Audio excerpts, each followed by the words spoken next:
Então vamos lá? Paz irmão, paz irmã, eu sou o evangelista Rubenson Mundel e hoje, guiados pelo Espírito Santo, vamos adentrar as profundezas do tema A Missão da Igreja de Cristo, inspirados pelo texto áureo de Atos 2,42, que nos relata a perseverança na doutrina dos apóstolos, na comunhão, no partir do pão e nas orações. Vamos nos aprofundar na compreensão da missão que a Igreja de Cristo tem nesse mundo. No primeiro tópico, mergulharemos na essência da pregação e instrução que a igreja deve desempenhar. Como arautos de Deus, arautos do Evangelho, proclamaremos as boas novas de salvação, seguindo a comissão deixada pelo nosso Senhor Jesus Cristo em Marcos 16, do 14 em diante. A mensagem da cruz, o objeto central da pregação, não é apenas uma ideia, mas a revelação viva de Jesus Cristo, e a igreja é chamada para anunciar a mensagem a esse mundo caído. No segundo tópico, eu quero adentrar contigo na dimensão da adoração e edificação. A adoração, muito mais do que um ato pontual, é a expressão de nossa vida dedicada a Deus. A igreja, como comunidade adoradora, oferece a Deus um culto racional, consciente e integral. Além disso, seremos desafiados a compreender o papel da igreja como uma comunidade edificadora, não apenas no sentido literal de construção, mas no crescimento espiritual que contribui para o fortalecimento do corpo de Cristo. No tópico 3, aprofundaremos a nossa compreensão sobre a comunhão e socialização da fé. Isso mesmo, a igreja primitiva marcada pela comunhão fraternal nos serve de exemplo em Atos 2,42. A fé na esfera fraternal é vital para a solidez da igreja, e manter a unidade e a fraternidade é uma responsabilidade que compartilharemos como membros do corpo de Cristo. Além disso, exploraremos como a fé cristã se expressa na esfera social, sendo uma fé que se traduz em ação, socorro aos necessitados e contribuição para a melhoria da comunidade cristã. Concluiremos assim que a missão da Igreja de Cristo vai além das paredes do templo.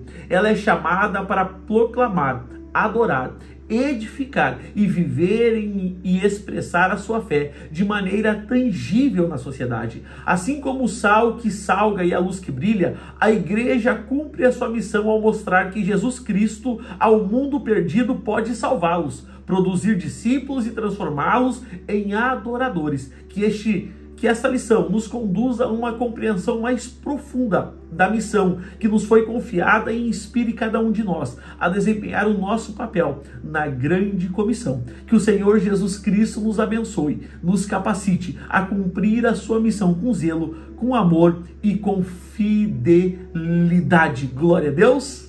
Graças a Deus, então chegamos hoje à lição de número 5 da Escola Bíblica Dominical na classe dos adultos. Nós estamos estudando nesse trimestre o corpo de Cristo, origem, natureza e vocação da igreja no mundo. Aqui está a nossa revista desse trimestre, e a lição de número 5 traz por título A Missão da Igreja de Cristo. O nosso texto áureo está em Atos 2,42, que diz: e perseveraram na doutrina dos apóstolos, na comunhão e no partir do pão e nas orações. A nossa verdade prática: como o sal fora do saleiro cumpre a sua função de salgar, assim a igreja adora e discipula, testemunha das insondáveis riquezas de Cristo. A nossa leitura bíblica em classe: Marcos 16, do 14 ao 20, e Atos capítulo 2, do verso 42 ao verso 47.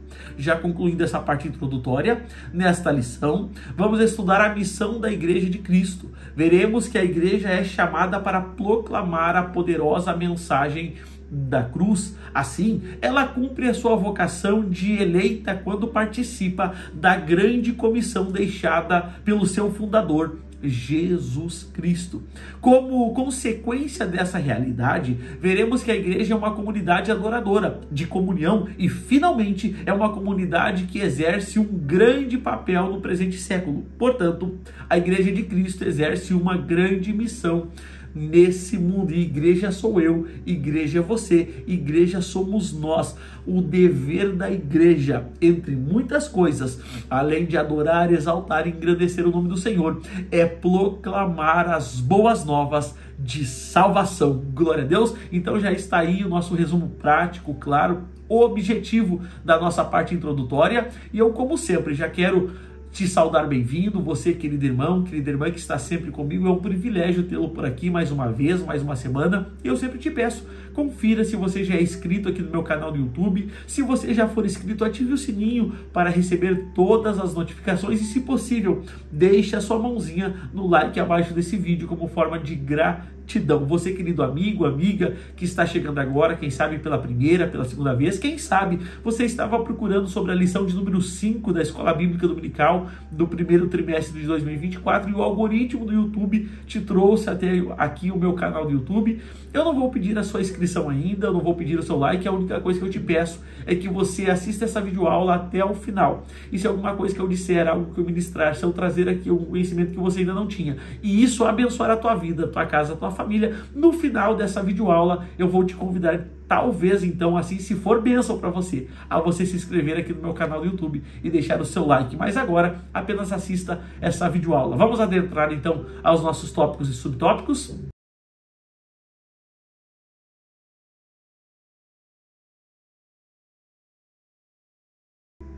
Tópico 1, pregação e instrução. O tópico 1 ele tem 3 subtópicos. O primeiro deles, proclamando as boas novas. A igreja foi fundada por Cristo, Mateus 16:18, como uma instituição para abençoar o mundo. Essa missão é exercida por meio da pregação do Evangelho. Aprove a Deus salvar os crentes pela loucura da pregação. Após ressuscitado, o Senhor Jesus comissionou os discípulos a pregarem o Evangelho. Isso está em Marcos 16, do nosso texto áureo, do 16 ao 20. Referindo-se a essa missão, Marcos usa o verbo querisso, traduzido como pregar, proclamar. O sentido é de um arauto que proclama algo. Esse verbo ocorre 61 vezes no Novo Testamento e é o termo usado para mostrar João, o Batista, pregando no deserto da Judéia. E Jesus Cristo, quando começou a pregar em Mateus 4:17. Um verso interessante para a gente ler agora, Romanos capítulo 10, versículo 14, que diz: como, pois, invocarão aquele em quem não creram? E como crerão naquele de quem não ouviram falar? E como ouvirão, se não há quem pregue? Esse versículo destaca a necessidade vital da pregação para a salvação. E deixa eu abrir um parênteses aqui, meu irmão. Tem muita gente, e eu tenho notado de uns tempos para cá, a gente como encarregado de congregação, a gente convida alguns irmãos para ministrar, e os irmãos trazem uma palavra abençoada, uma palavra do céu, uma palavra revestida de unção, que a gente percebe que Deus está falando ao coração da igreja. Só que quando chega no final da mensagem, no momento do irmão ou a irmã fazer o convite para a salvação, o irmão apenas ora, e ele não abre a oportunidade das almas se renderem a Cristo. E eu quero destacar aqui a importância do convite na hora da pregação. Irmão, você orou, você jejuou, Deus lhe deu uma palavra do céu para você ministrar. Então ministre a palavra com vigor, ministre a palavra com ímpeto, na unção do Espírito Santo. Mas ao final da ministração, faça o convite, o apelo para as pessoas aceitarem a Jesus Cristo. Glória a Deus. Vamos ao subtópico 2. Subtópico 2, o objetivo da pregação. Outro termo usado com muita frequência no Novo Testamento para se referir à grande comissão da igreja é evangelizo. Esse verbo ocorre 54 vezes no Novo Testamento e o seu sentido é o de trazer as boas novas, pregar as boas novas. Nesse aspecto, o objetivo das boas novas não se refere a alguma coisa, mas a alguém, a uma pessoa. Nesse sentido, os cristãos primitivos não cessavam de ensinar e de anunciar a Jesus Cristo. E dentro desse contexto. A gente não anuncia algo, a gente anuncia a Cristo, ao Criador, ao Senhor de todas as coisas e aquele que tem o poder de mudar a nossa vida. Atos, capítulo 5, versículo 42 diz: e todos os dias, no templo e de casa em casa, não cessavam de ensinar e de pregar a Jesus, o Cristo. Meu irmão, você, eu, temos o dever, temos a obrigação de pregar a Cristo, pregar em casa, para os familiares, para a esposa, para o filho. O nosso primeiro rebanho é a nossa casa. Então pregue para sua esposa, pregue para seu filho, pregue para seus parentes, pregue para seus vizinhos, pregue na escola, pregue na faculdade, pregue no trabalho, pregue no metrô, pregue no ônibus, pregue no Uber. Pregue a Cristo, pregue o Evangelho, pregue a Cristo. Glória a Deus.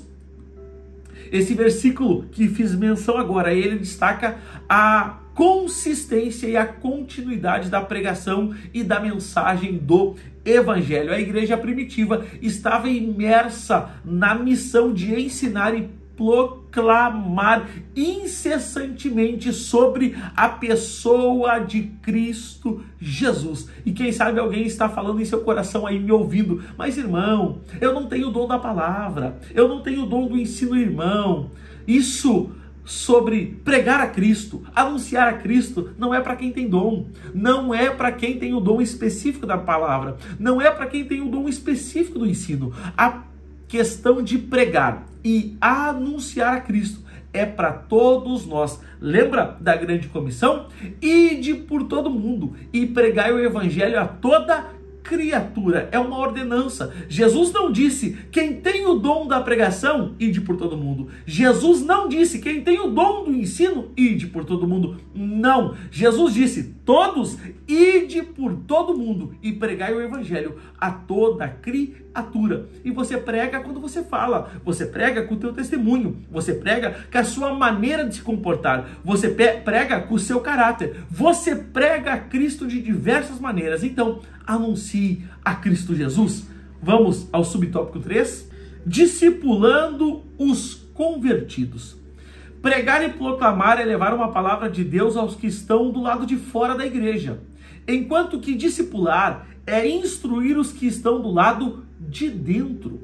O verbo discipular, do grego mateteu, ocorreu somente 4 vezes no Novo Testamento, enquanto o substantivo discípulo ocorre 261 vezes. Olha que interessante. Então a gente prega para que a pessoa conheça Cristo. A gente pregue para que a pessoa se renda a Cristo. A gente prega para que o Espírito Santo convença, através da pregação, as pessoas do pecado, do juízo e da justiça. E assim elas se convertam a Cristo. Mas a gente discipula aquele que já é convertido. Olha que interessante.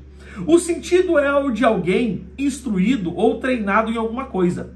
É o termo usado em Mateus 28:19 para designar a grande comissão: ide e ensinar todas as nações. Na verdade, Jesus estava dizendo: ide e discipulai. A igreja não é formada por crentes, a igreja é formada por discípulos. E por que isso? Porque o crente, ele vem, faz o pedido, faz a oração, recebe o milagre e vai embora. Agora o discípulo não. O discípulo vem e permanece. O discípulo está no meio da luta, está no meio da prova, está no meio da dificuldade, está no meio da noite escura. O discípulo está levando pedrada, apunhalada, está sendo enfrentado pelos ímpios, mas o discípulo permanece. O discípulo não vira as costas para o seu Senhor. Mas o povo em geral, muitas das vezes vem, pede um milagre, recebe e nunca mais volta. Meu irmão, minha irmã, que essa chama de discípulo fiel possa se acender no meu e no teu coração, e que possamos ser aquele servo fiel da parábola,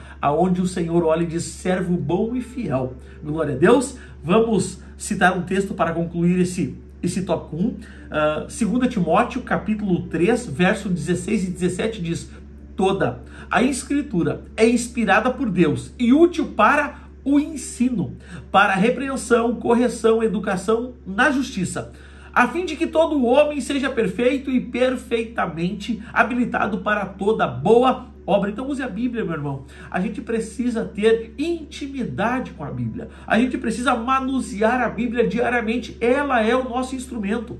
Ela é a nossa ferramenta. Ela é a nossa arma. Ela não pode estar somente sobre a estante empoeirada. Não, a Bíblia, você e eu temos que ter intimidade com ela. Temos que ter habilidade no uso da Escritura. A instrução e o discipulado devem estar fundamentados na palavra de Deus. Ela é a fonte completa que capacita os crentes para toda boa obra, proporcionando orientação e correção essenciais para o desenvolvimento espiritual. Glória a Deus. Então já está aí o resumo prático, claro, objetivo, com aplicações práticas para a nossa vida, casa, família e ministério do tópico 1. E eu já quero avançar contigo ao tópico 2 dessa lição. Tópico 2, adoração e edificação. O tópico 2 ele tem apenas 2 subtópicos. O primeiro deles, uma comunidade adoradora. No contexto bíblico, a adoração significa dar a glória que é devida somente a Deus e é tirar a atenção de nós mesmos para centrarmos unicamente no Senhor. E eu sempre digo que na igreja, quem brilha, quem aparece é Jesus Cristo. Se o centro do nosso culto não está direcionado única e exclusivamente a Jesus, algo está errado com o nosso culto. A nossa adoração tem que ser para Jesus. Os louvores têm que exaltar a Jesus. A palavra tem que aparecer e tem que expor e tem que mostrar e tem que falar de Jesus. O nosso culto precisa ser cristocêntrico. Cristo precisa ser o alvo principal e único do nosso culto. A adoração tem a ver com o nosso serviço a Deus. Não é algo que se faz apenas no momento do culto, público ou privativo. Tem a ver com a nossa maneira de ser, agir e viver. É viver a vida para Deus. Eu falei no tópico anterior que a gente prega Cristo, a gente anuncia Cristo na nossa maneira de agir, na nossa maneira de falar, na nossa maneira de se portar, no nosso trato com as pessoas. A gente precisa ser diferente, irmão. A gente precisa ter um trato diferenciado. Por quê? Porque somos servos de Deus. E a adoração também tem a ver com isso. Tem a ver com o nosso porte, com nossa maneira de ser, de agir, de viver. Aquela pessoa que tem uma palavra reta, que é o sim, sim, que é o não, não. Aquela pessoa que negocia e é justo na sua negociação. Aquela pessoa que compra e paga. Aquela pessoa que fala e garante o que falou. Aquela pessoa que promete e cumpre. A adoração tem a ver com tudo isso. Vamos em frente? Esse é o sentido do termo grego latreia, traduzido como adoração. O apóstolo Paulo roga à igreja que se apresente a Deus o seu corpo em sacrifício vivo, santo e agradável a Deus, que é o nosso culto racional. A palavra culto, nesse contexto, traduz o termo grego latreia.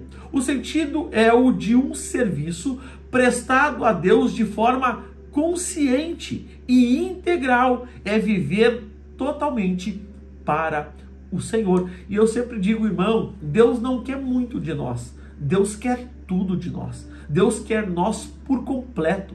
Deus quer nós como uma totalidade. Não tem como eu dividir a minha atenção entre Deus e o mundo. Não tem como eu me doar um pouquinho para Deus e um pouquinho para o mundo. A Bíblia diz que da mesma fonte não pode jorrar água doce e salgada ao mesmo tempo. Ou somos de Deus, ou somos do mundo. Ou servimos a Deus, ou servimos o mundo. Ou a gente é crente, ou a gente não é crente. E a gente precisa ter isso em mente.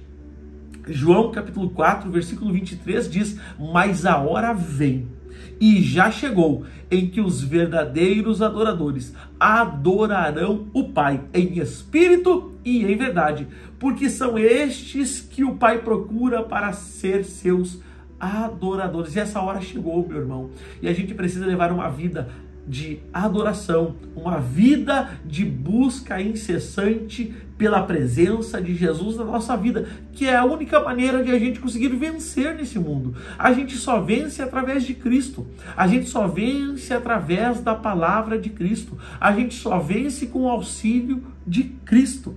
E esse versículo destaca a natureza espiritual como a verdadeira adoração. A adoração genuína vai além de ritos externos. Ela envolve a entrega do coração em espírito e em verdade, refletindo a busca do Pai. Assim a gente entende então que aquele que se doa, que se entrega, aquele que busca, que se humilha, são esses que o Pai procura para adorá-lo. Salmo 29:2 diz: rendei ao Senhor a glória devida ao seu nome, adorai o Senhor na beleza da sua santidade. Glória a Deus. Vamos em frente.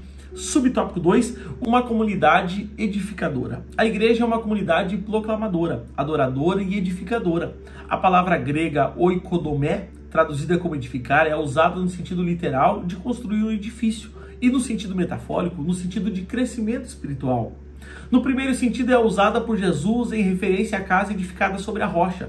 Lembra do sermão do monte, da montanha, Mateus capítulo 7, onde Jesus vai dizer: aquele que ouve as minhas palavras e pratica, assemelhá-lo-ei ao homem prudente, que edificou a sua casa sobre a rocha. Veio as chuvas, correram os rios, veio o vento, deu contra a casa, mas ela não se abalou. Então, aquele que ouve as palavras de Jesus e pratica, ele é o homem prudente, que edifica a sua casa, edifica a sua família, a sua vida, o seu ministério, sobre a palavra de Deus. E esse é o conselho que eu trago para a tua vida. Nesse momento da lição, eu abro um parêntese para dizer aqui: irmão, aonde tu tem edificado a tua vida?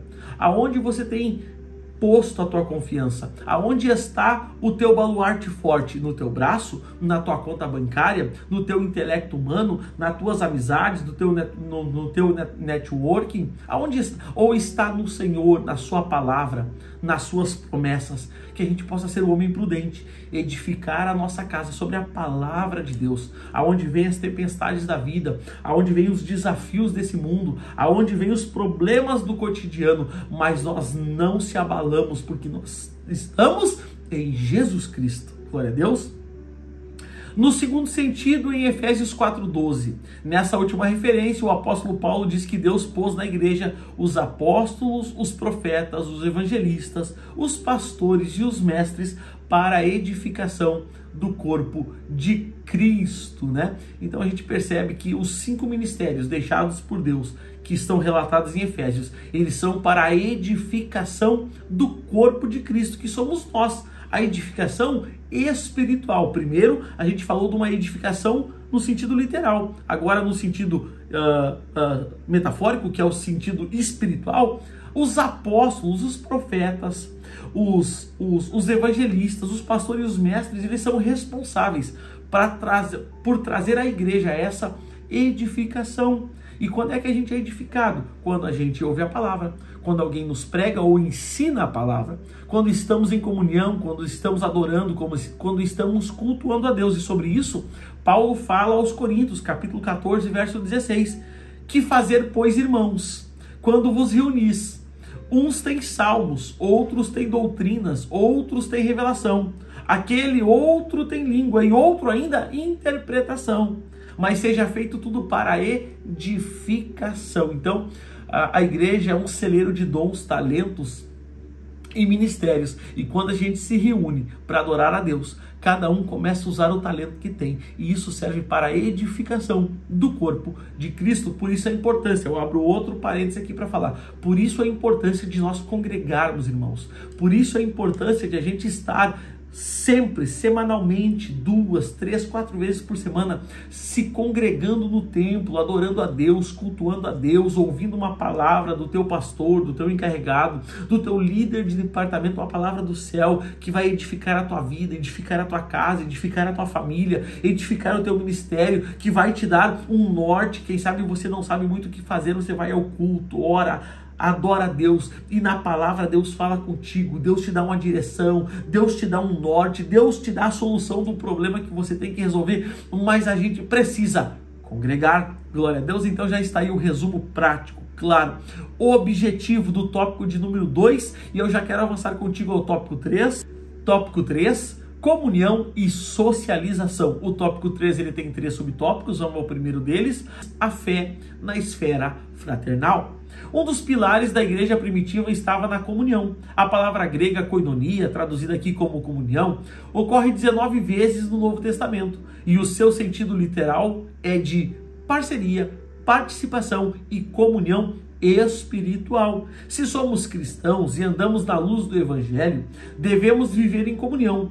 Onde não há comunhão entre os crentes, também não há igreja solidamente edificada. E a Bíblia vai dizer que Jesus disse que um reino dividido, ele não prospera. Uma igreja dividida, ela não prospera. Uma casa dividida, ela não prospera. Um casamento onde há divisão, ele não prospera. E dos grandes requisitos da nossa fé é a comunhão. Um texto importante falando sobre isso, e o trato com os irmãos está em Hebreus capítulo 10, versículo 24 e 25, que diz: e consideremo-nos uns aos outros, para nos estimarmos ao amor e às boas obras, não deixando a nossa congregação como é costume de alguns. Antes, façamos admoestações, e tanto mais quando vedes que o dia do Senhor se aproxima. E eu falava no tópico anterior e reforço agora, a comunhão da igreja ela é vital, proporcionando encorajamento mútuo e fortalecimento na fé. E que a gente venha, meus irmãos, congregar. Nunca houve um tempo onde congregar fosse tão importante.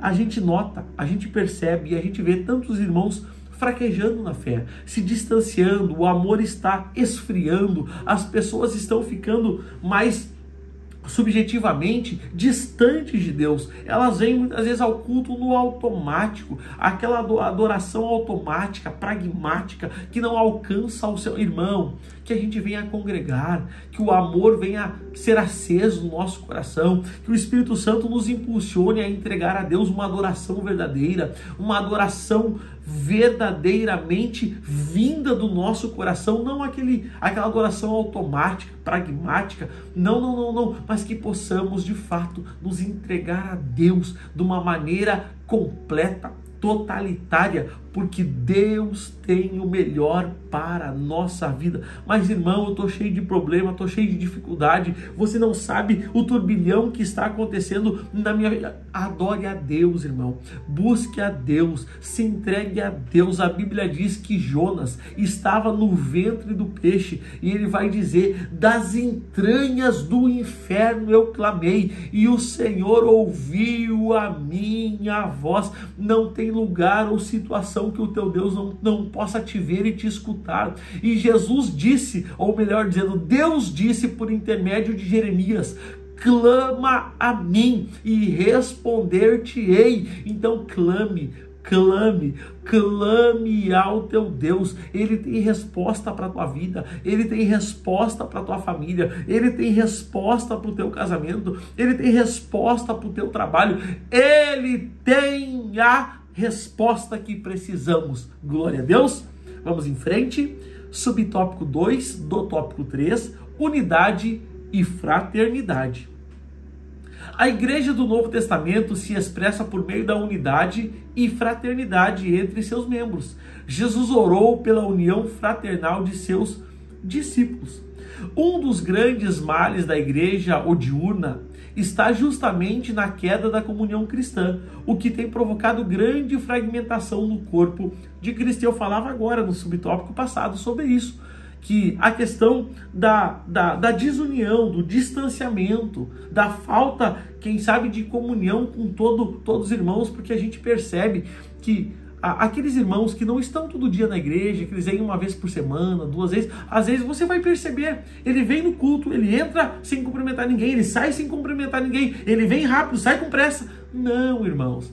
Na casa do Senhor não é lugar de pressa. Na casa do Senhor é onde a gente tem a maior calma possível para entregar um culto a Deus, para se confraternizarmos com os irmãos, para conversarmos. A Bíblia diz: carregai uns a carga dos outros, é ali que a gente conversa, é ali que a gente troca informação, é ali que a gente pergunta como o irmão está, como foi a semana, o que você está precisando, como eu posso ser útil para a tua vida. É ali, é o momento de a gente apresentar uns aos outros, quem sabe as dificuldades, de a gente conversar sem pressa, demoradamente. Por quê? Porque a gente já tem uma vida corrida, a nossa rotina já é corrida, o nosso dia é corrido, as horas não passam, elas voam. A gente estava falando aqui em casa com a minha esposa, parece que o ano virou ontem, a gente já está chegando hoje, fechando a primeira semana de fevereiro, tudo acontece. Então, quando estamos na casa do Senhor, ali é um momento de não ter pressa, ali é um momento sim de se demorar com os irmãos, se demorar conversando, confraternizando, abraçando. Irmão, a casa do Senhor é um lugar especial que a gente tem a oportunidade de estar. Existem países que não se pode ter igreja, que não se pode congregar, como a gente tem essa liberdade aqui no nosso país. Então, irmão, aproveite. Você lembra do ano de 2020, 2021, aonde por causa daquele vírus a gente não podia estar na igreja, como fazia falta, como a gente às vezes assistia os cultos que a gente tinha online, como a nossa igreja Assembleia de Deus Floresta aqui em Novo Hamburgo, a gente transmite os cultos da nossa sede pelo YouTube, no canal da igreja, e a gente assistia os cultos e dava aquele desejo de estar na igreja, dava aquele sentimento de, meu Deus, eu não posso estar na casa do Senhor, mas agora que voltou tudo ao normal, tem muita gente que não volta, tem muita gente que não vai. Irmão, não perca a oportunidade, esteja na casa do teu Deus, busque a Deus enquanto se pode achar. Glória a Deus. Vamos em frente. Subtópico 3, a fé na esfera social. A fé cristã também precisa ser expressa na esfera pública. Ela tem o seu lado social. Se por um lado o substantivo grego koinonia significa comunhão, por outro o verbo grego koinoneu possui também o sentido de ajuda contributiva e partilha. O sentido desse texto é o de socorrer os mais pobres em suas necessidades. Não se trata apenas de matar a fome dos pobres, deixando-os vazio de Deus. É o exercício da fé cristã na sua integralidade. A igreja, portanto, não pode exercer sua fé de maneira bíblica esquecendo dos mais carentes ou dos mais pobres. Então, meu irmão, esse é o papel da igreja. A igreja também tem um papel social. E o papel social da igreja é sair. Sair aonde? Aos valados, sair debaixo dos viadutos, debaixo das pontes, nas esquinas, evangelizar, levar a palavra, alimentar e podendo direcionar essas pessoas a quem sabe uma igreja, a quem sabe uma casa de recuperação. A gente tem um papel grande a desempenhar. E tem muita gente, abrindo um parênteses aqui, que fala, meu Deus, eu não tenho oportunidade, na minha igreja ninguém me vê, no departamento ninguém me oferece uma oportunidade. Irmão, a obra de Deus é tão vasta, o reino de Deus é tão grande, tem possibilidade de a gente pregar, exercer o ministério, evangelizar, louvar a Deus, adorar em todos os lugares. Não se prenda apenas às quatro paredes do templo, mas busque uma orientação de Deus e você vai ver que a obra de Deus ela é muito grande. E Jesus mesmo disse, grande é a seara, mas poucos são os trabalhadores. Tiago capítulo 2, um texto importante para concluirmos o tópico 3, Tiago capítulo 2, versículo 14 a 17 diz, meus irmãos, o que proveito se alguém disser que tem fé e não tiver obras? Pode acaso semelhante fé salvá-lo?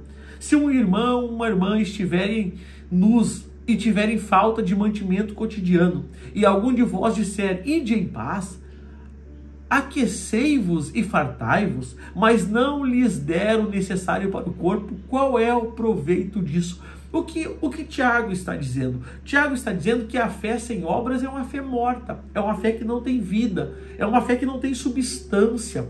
Então, junto com a nossa fé, a gente precisa ter obras, a gente precisa estender a mão, a gente precisa fazer a obra de Deus. Então, Tiago está chamando a atenção para isso. Meu irmão, você tem fé? Ok, agora você use a sua fé para expressar a fé através das suas obras. Glória a Deus. E esse versículo também destaca a importância da expressa prática da fé na esfera social. A fé genuína se manifesta em obras, especialmente em atos de compaixão e ajuda aos necessitados. Você lembra da parábola do bom samaritano? O bom samaritano chega, ele vê um moço no chão, o moço foi assaltado, espancado, deixado por morto. Imagina se ele tem fé e diz assim: ah, eu tenho fé, mas que Jesus te abençoe, que Jesus te ajude, e vai embora. Que fé é essa? Mas não, ele tem fé, ele sabia que Jesus podia ajudar, sabia que Jesus podia curar, mas ele botou sobre a sua cavalgadura, levou até a estalagem e pagou para que cuidasse daquele homem. Então a fé juntamente com as obras, uma fé genuína gera obras, e o reino de Deus cresce, o reino de Deus avança, o reino de Deus progride. Então que a nossa fé possa ser uma aliada para que a gente possa ter obras em prol do reino de Deus. Aleluia? Então já está aí o resumo prático, claro, objetivo, com aplicações práticas para a nossa vida, casa, família e ministério do tópico 3. E eu já quero avançar contigo a conclusão dessa lição. Conclusão. Vimos que a Igreja de Cristo tem uma grande missão aqui na Terra. Ela foi chamada para ser sal e luz. Como sal, ela salva o mundo com a mensagem da cruz, em uma sociedade que está corrompida pelo engano e pelo pecado. Como luz, ela resplandecerá nas densas trevas que cobrem o mundo sem Deus, ao mostrar Jesus Cristo ao mundo perdido, produzir discípulos e transformá-los em adoradores. A igreja cumpre a sua missão para que foi chamada. Então, meu irmão, perceba que essa é a missão minha, essa é a missão sua, ser sal para essa terra e ser luz para esse mundo. E a gente é sal, a gente é luz, aonde a gente mora, na rua da nossa casa, no bairro da nossa rua, na nossa cidade, no nosso ambiente de trabalho, na nossa escola, na faculdade, no curso, no trem, no metrô, no ônibus, na rua, na loja. A gente é luz e sal aonde a gente estiver, e aonde a gente estiver, alguma pessoa pode estar necessitada, e a gente precisa ter uma palavra para aquela pessoa, e não só palavras, não só a fé, mas obras também. Glória a Deus. Você pode glorificar o nome do Senhor. Quem sabe aonde você está na sua casa, levante a sua mão, feche seus olhos e tribute a Deus uma palavra de adoração. E você que diz: mas eu tenho tão pouca fé, então agora peça a Deus: Deus, acrescenta a minha fé, me dá estratégias, para que eu possa exercer o meu chamado. Glória a Deus. Meu irmão, está aí o resumo prático, claro, objetivo, com aplicações práticas para a nossa vida, para a nossa casa e para a nossa família, da lição de número 5. E agora sim, se tudo isso foi bênção na tua vida, se eu ministrei alguma coisa que abençoou a tua vida, a tua casa, a tua família, se eu trouxe aqui algum conhecimento que você ainda não tinha, então, por gentileza, como forma de gratidão, se inscreva aqui no meu canal do YouTube, deixe a sua mãozinha no like como forma de gratidão a essa aula ministrada. Lembrando também que as 4 primeiras aulas estão ministradas e postadas aqui no meu YouTube, numa playlist para facilitar a tua busca, a tua procura. Assista todas as videoaulas, porque uma vai linkando com a outra e todas para o cumprimento do nosso trimestre. Eu vou deixar aqui no card, aqui em cima, acima do meu dedo aqui, uma videoaula, a videoaula de número 4, você pode clicar e você será redirecionado à videoaula de número 4, e se não assistiu a 3, a 2 e a 1, também tem aqui no meu canal. Querido irmão, querida irmã, amigo e amiga que me assiste, o desejo da minha alma é que Deus abençoe a tua vida, é que Deus abençoe a tua casa, é que Deus abençoe a tua família, que Deus abençoe a obra das tuas mãos, e que aonde você botar o pé, Deus te dê por herança. Até a próxima videoaula. Graça e paz.